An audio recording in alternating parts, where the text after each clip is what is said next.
year is 1999, on a jagged Scottish cliff where a solitary lighthouse stands. Storm clouds gather as turbulent seas crash against the rocks.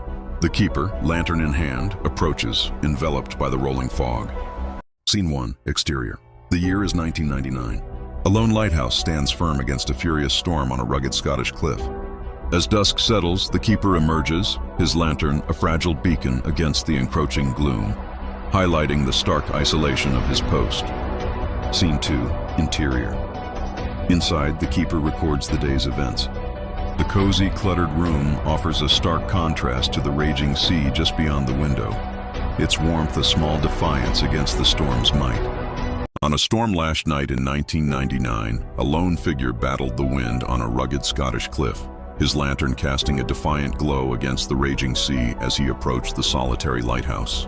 Inside, protected from the tempest, the keeper sat at his desk, the scratch of his pen on the logbook a stark contrast to the howling gale outside.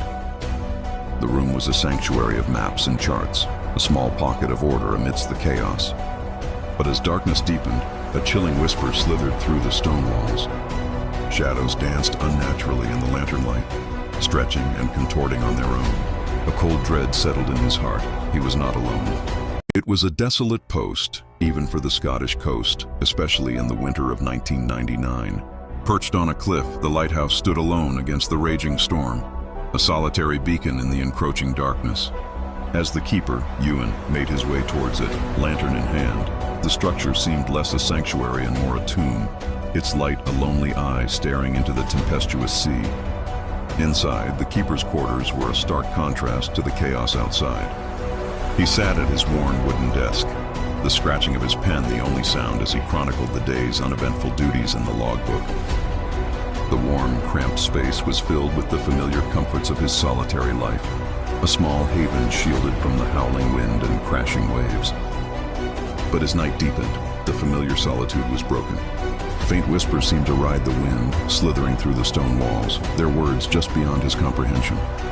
In the flickering lamplight, shadows in the corners of the room began to writhe and stretch, dancing with a life of their own, independent of any source. A cold dread began to settle in his heart. Soon the whispers turned to action.